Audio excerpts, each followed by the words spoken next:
Hello and welcome to the Berean Bookclub podcast with your hosts Francois Poe and Conrad Rieder, the podcast where we discuss books written by saints both dead and alive to see what they can teach us and the church today and hopefully spur us on in our love for Christ. We're so glad you're joining us.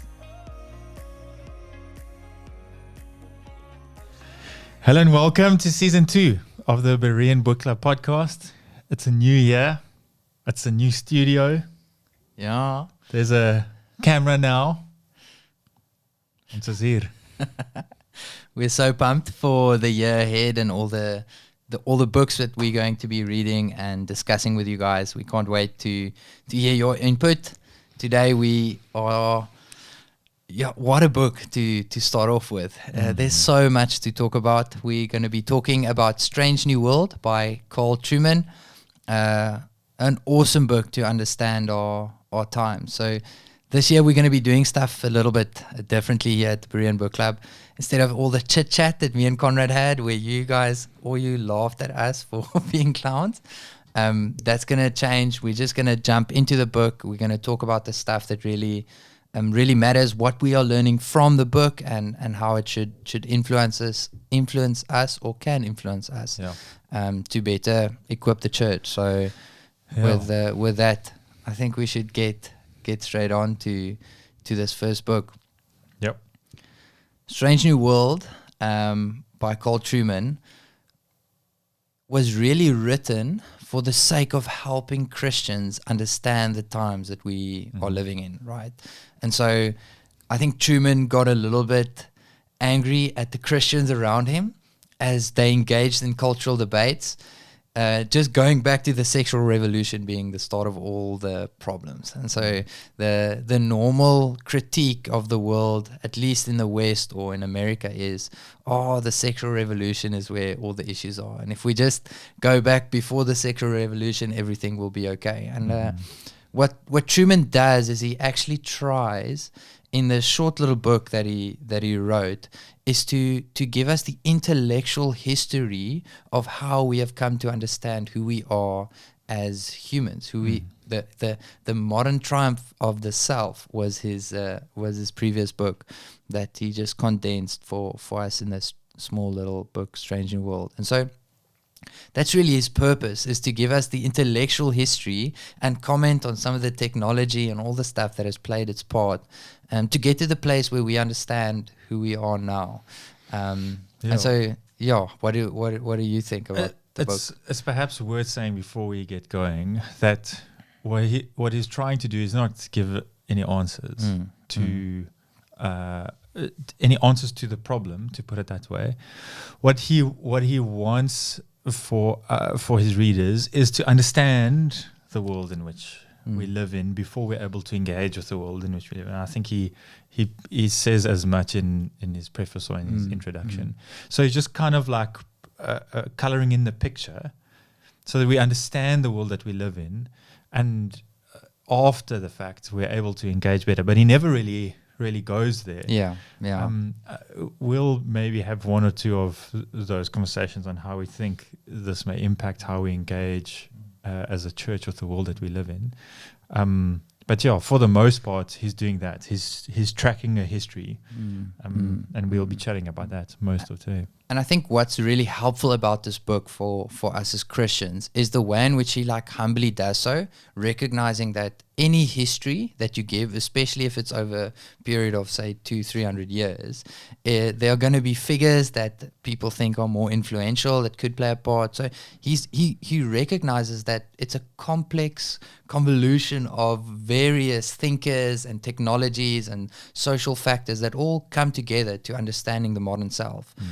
He recognizes that, but he's got enough meat to kind of his narrative to really give it substantial, I think, authority as we talk about these things. So that's good. He kind of he ends that first chapter where he just gives the purpose of the book, just saying that doesn't really matter what you think. This is the strange new world we are living in, and we have to understand it if we are to properly engage the people around us and ourselves and our children with the gospel of Jesus Christ. And so, yeah, what an awesome book.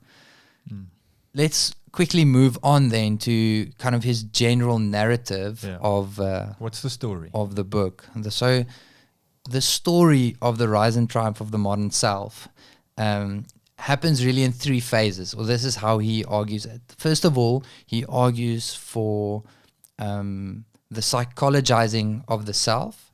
So the understanding of the self be giving primary authority to inner feelings.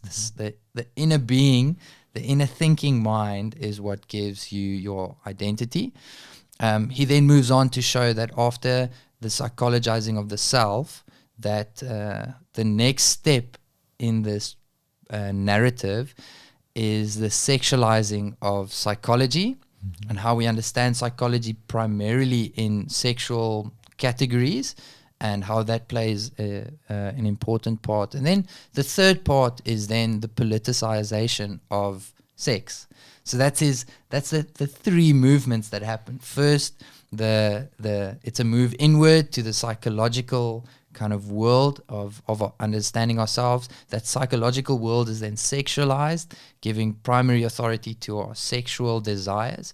And then the last step is how those sexual desires are then kind of at the forefront of political liberation, and how that influences our culture today. So that's really the story as he wants to sum it up.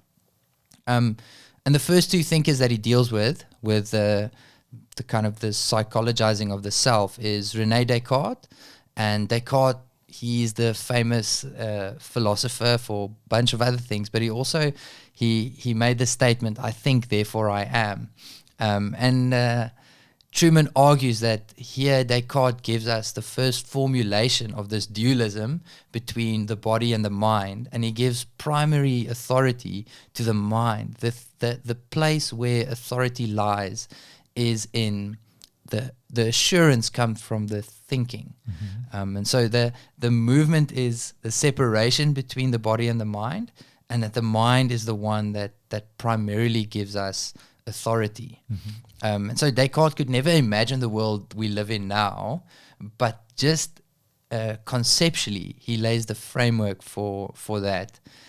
But Trueman then goes on to say that the guy who really takes this forward then is Jean-Jacques Rousseau, the philosopher, the French philosopher. And in Rousseau's work, we see that he then kind of takes this even further. The two things that Trueman says that Rousseau does is, first, he locates identity in the inner psychological life of the individual. Okay, and then the second thing is he sees that society as exerting a corrupting influence on the self. And so through his writings, his big writings, he basically wrote the autobiography, kind of mirroring Augustine's Confessions, also writing about his inner struggle with kind of himself and who he is and his identity. And he says, for Rousseau, we are most ourselves when we act outwardly in accordance to that inner pristine voice of nature, because we are naturally free, independent beings. And so what Rousseau does is he says that the inner life, the inner psychology, that is where primary authority lies. That is who we are to conform to, that inner voice of nature. We have to move back towards that. And we are born free. And so for him, there's no concept of original sin. It's actually the opposite of that. We are born good. We are born free. We are born uncorrupted. And it is society's pressures on us that then kind of make us into bad people with bad characteristics. And so he lays the foundation, especially in educational kind of psychology that gets used up until now, for the primacy lying with kind of that inner voice of nature. And I think at this point it's maybe helpful for us to just discuss a bit how that correlates with a Christian view of understanding ourselves and kind of even the concept of original sin. I don't know. What do you think? Yeah, so I mean, I suppose the shift that happens, or not the shift that happens, but the difference between how we see who we are laid forth in Scripture, is that there's something external. Well, the authority lies somewhere external. So we're created, and we're created to be a certain thing, certain things, which means who we are. Our identity, our nature, is something which is dictated to us, given to us, for lack of a better word. It's not something which lies primarily internal. It's certainly not the case that the internal is kind of like ignored or nullified in the Scriptures or in the Christian worldview. But the internal is always, or search of the internal, understanding of the internal is always kind of, that's not the end goal. It's always somewhat directed outwards. What we are is corrupted by sin through original sin. And so even an absolute trust of the internal is on shaky ground in the Christian worldview, because we are not what we originally were created to be because of being corrupted by sin. I was supposed to put that on silence. And so even the thought of an absolute trust of myself and my inward feelings, it isn't really something which fits well with the Christian worldview.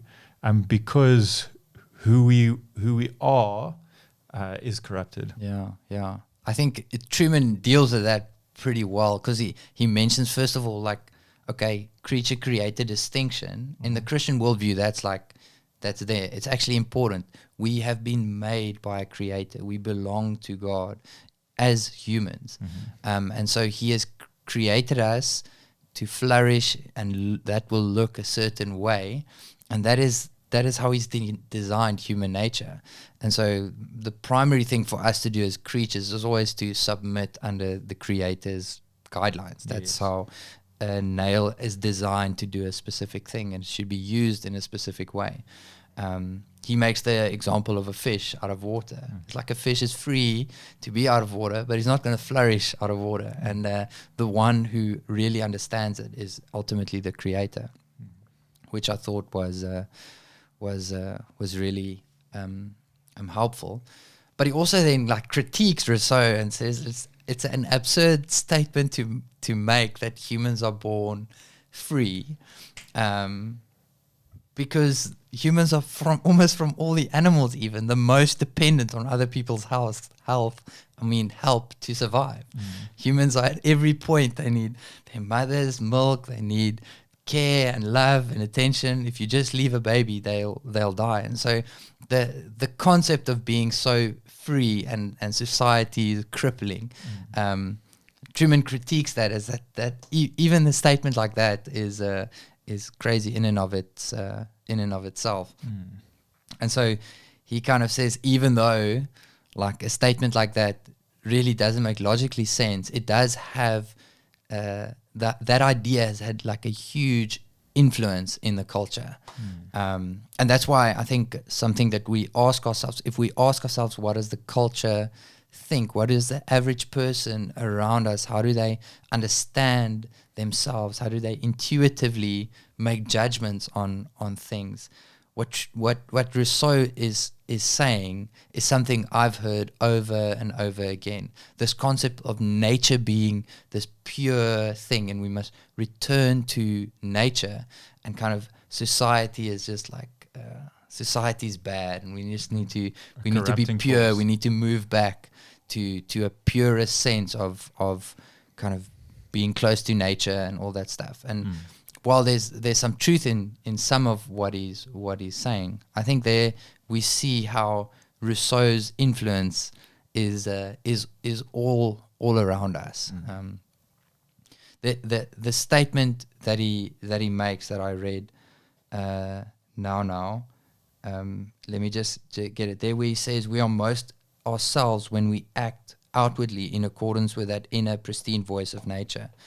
That is the concept of authenticity that we see everywhere around us. Everyone is called to be authentic. That's the thing, that we must be truly ourselves. We must be authentic to ourselves. And again, Trueman critiques that. He says, like, okay, must the murderer be authentic to his desire to kill? It's like, no, there's limits to that authenticity. That can't just be a free for all.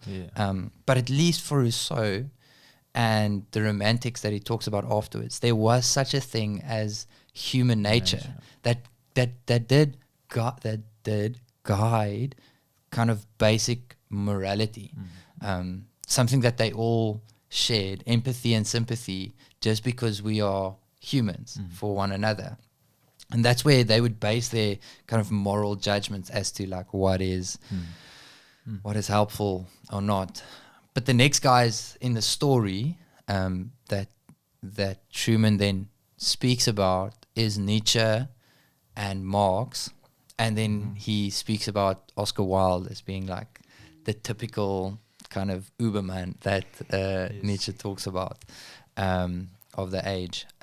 What's the shift that happens, or what's the contribution that happens from moving from Jean-Jacques Rousseau to Marx and Nietzsche in the story? Yeah, so the real shift, although Marx and Nietzsche have got completely different kind of worldviews, both of them deny any authority that comes with human nature.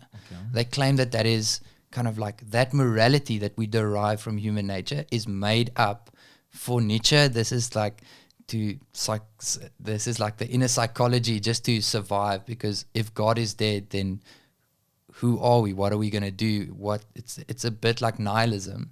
And so religion, kind of that morality plays a part just to keep us like regulates. Yes.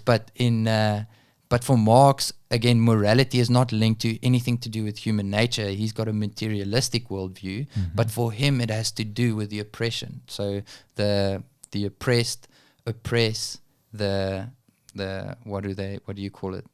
The oppressed. Yes. And they do that through specific moral codes that kind of for him was all seen in economic kind of way. And so that it all had to do with money and power in that sense. But those are the two major shifts. Although there's like way more to Nietzsche and Marx, both of them give the conceptual framework to deny any morality that's linked to human nature. Okay, so therefore all deeds, everything is up in the air as having any moral significance. So the sexual act itself, sex itself, is neutral. It is now kind of not based on ontology of being human, or kind of have any links to what it means to be human. And there, kind of that is where we then shift into, okay, what do we build our morality on? Like where do we move on after we've shifted away from kind of having any real human nature that leads to dignity for the other person. Yeah, so that's what Marx and Nietzsche kind of like bring to the table. And Trueman kind of uses Oscar Wilde as the typical kind of man that embodies that spirit of the age. And so I think I should say this like from the start, although we're like halfway in, we're not experts on the philosophers, by no means. This is Carl Trueman and the stuff I've read of him and engaged with some other thinkers.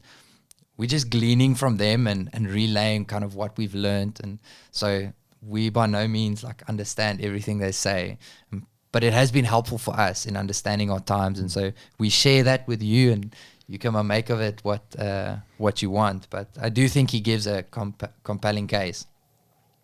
But Oscar Wilde is the one that kind of like expresses in public this like inner his inner nature. And so he's the atypical homosexual rebel that stands against kind of like society. And he embodies that through the way he dresses, the stuff he writes, and his views and thoughts. And so he delves into that a little bit, why Oscar Wilde is such a kind of became such a figure in his day and age, which is interesting. I think at this point it would be helpful for us again to just discuss how dangerous that shift is in denying human nature. I think once we've denied that there's any innate human nature that leads to moral responsibility, I think we're on shaky grounds to have any sort of society that can function together. And I think it's completely at odds with the Christian understanding of what it means to be made in the image of God. Eh?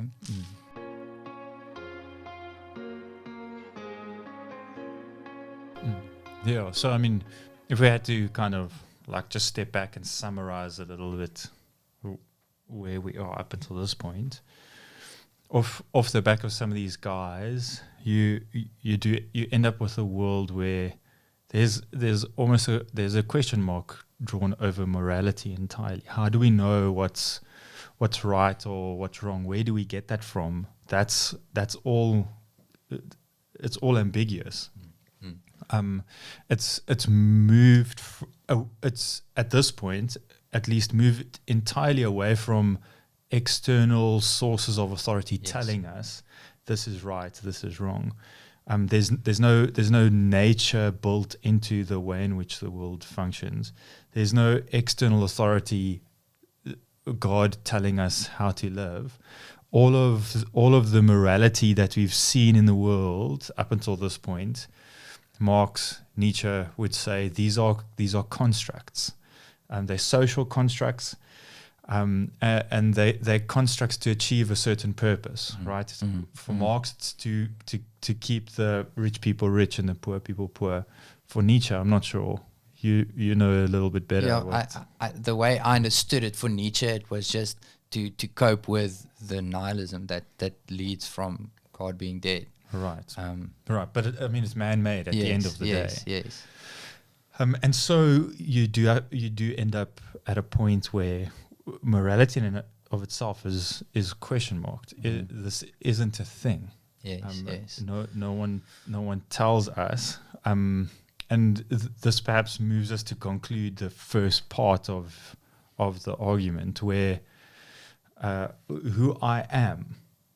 Right, my identity, what makes me up, how I should live, how I shouldn't live, isn't something which is externally set forth in the world. Right, it's something. The self is psychologized. There's an internal kind of move that's happened from external things telling us how to live, who we are. That's done away with entirely, and there's a shift inward. Yeah, and that's a major shift. 100 years ago, you would not, if you were to ask someone who they are, they would say, "I'm Francois Poe. I'm from South Africa. Live in Stellenbosch.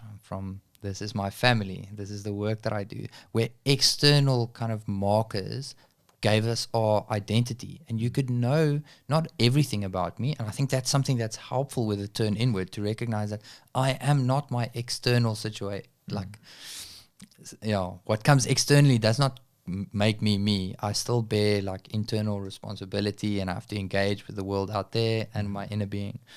But for someone to turn away from external authorities being good and forming us, to turning external authorities are bad, it's a complete shift. You go to school. School was a place, an institution that was there to form you from being a child into a man, from being a child into a woman.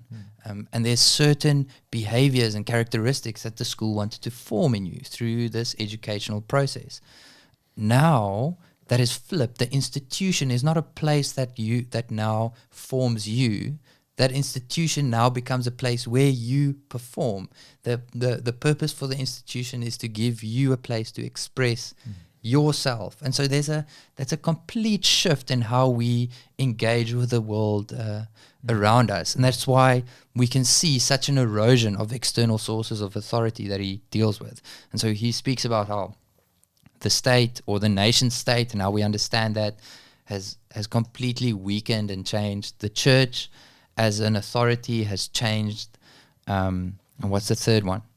The family, the nuclear family, and the way in which that has influenced us has changed quite a lot. And for me, the rest of the book goes on about the sexualizing of psychology and the politicizing of sex.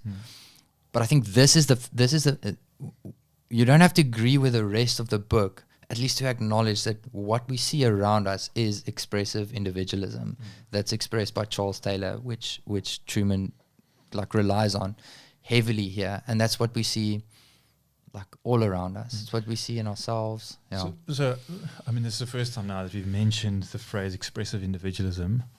It's a phrase that comes up very, very often throughout the book. We've spoken a little bit around some of the things touching on it, but we haven't actually, I mean, what is expressive individualism and how does it tie to this whole identity, authority things that we've been saying? Do you want to give a shot at that one? I'm not sure. But here goes. Let me try. This concept of expressive individualism is very closely connected to this idea of who we are, our nature, our identity, and the authorities. Who decides what is what? The authorities, not as in the authorities, but the authorities as in the things which do decide. Expressive individualism is the kind of end result of the shift that has happened, where rather than being who you are because of external authorities, say, having been created in a certain way, when the shift happens inward, the inner self, the psychologized self, now has the authority to decide who they are, right?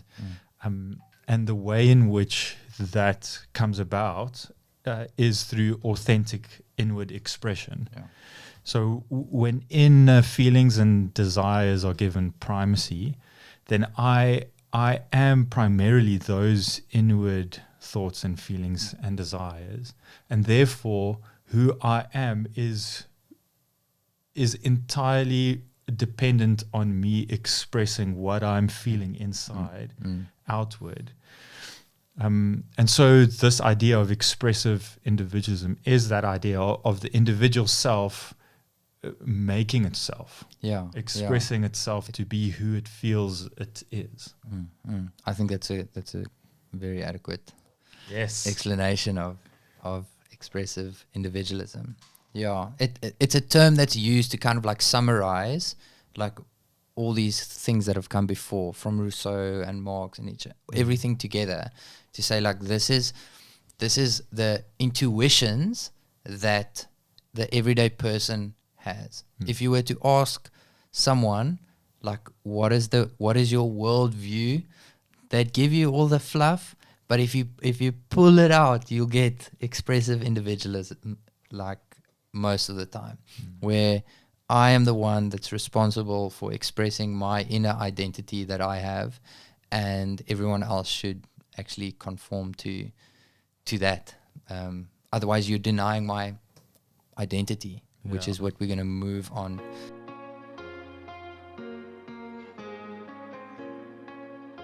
It may be good just to say at this point that as we speak about this stuff, expressive individualism and how we understand ourselves in the world, and the kind of the pond that we're swimming in, so to say, it is a pond that we are swimming in.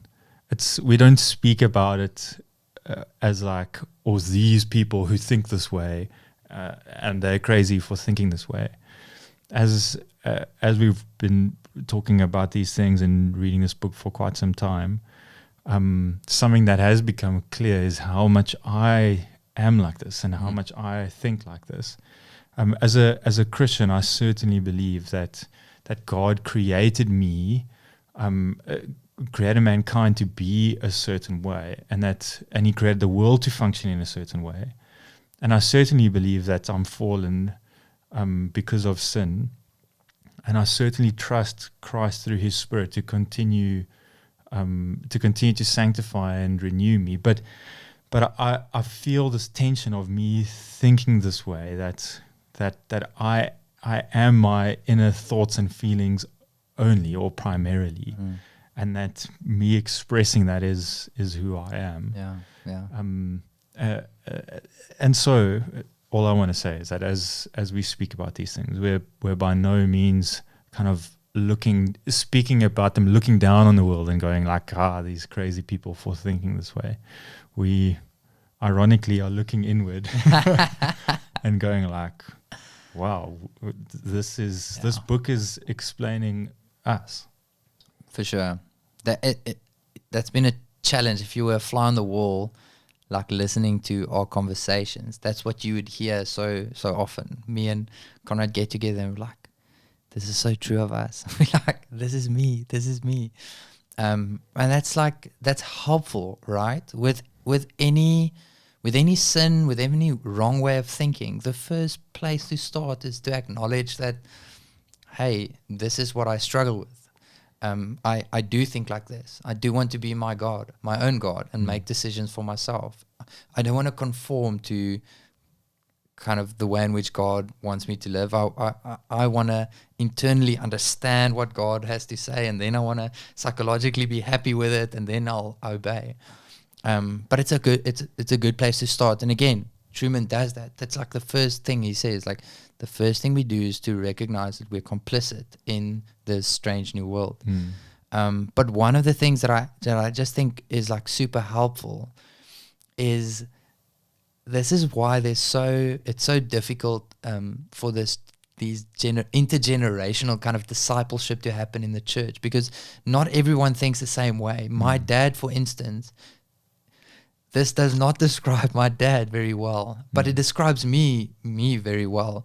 And so for me to engage with my dad, if I have the assumption that my dad thinks the way I think, it's difficult to engage with him, because I'm going to think he's going to have all these inner feelings, and he's going to have this inner life that he's like subject to and wants to have, and he's just like not there. Where if he engages with me and doesn't recognize that that's where I'm coming from, then it's also difficult for him to work with me. And so I think this book, what it does is it helps us both as younger Christians to recognize the generational differences that are there in the church. And I think for older folk that are looking at today's world and thinking like, what is going on with the children of today? This will help explain a lot of that to, I think, come alongside instead of like talk down on. So for us, for you in youth ministry, for me with students, this is like the world we live in. But if you're 60 years old and you're kind of like dealing with the youth or with students, you don't know. This is a helpful book to actually just understand this is what's going on. This is what we've been taught at school. It's just been part of the air we breathe. So we wanted to have like this all done in one session, but I think this is a very helpful book, and we're going to conclude that and say that's part 1. And then we'll see you guys for part 2 and maybe even a part 3, who knows. But thank you so much for listening along with us. We are on Instagram. You go to bti.stellenbosch on Instagram, and there you can engage with us. I'll be asking some questions there that I'd love to get some feedback on. And so please follow us over there. And thank you for listening. Grace and peace. Thank you so much for listening to this episode of the Berean Bookclub podcast. We'd love for you to head over to your podcasting app and give us a review and subscribe to the podcast. It will help us so much. This podcast was brought to you by BTI Stellenbosch. BTI Stellenbosch exists to bring theology to the church. If you want to find out more information, you can head over to btistellenbosch.com. Until next time.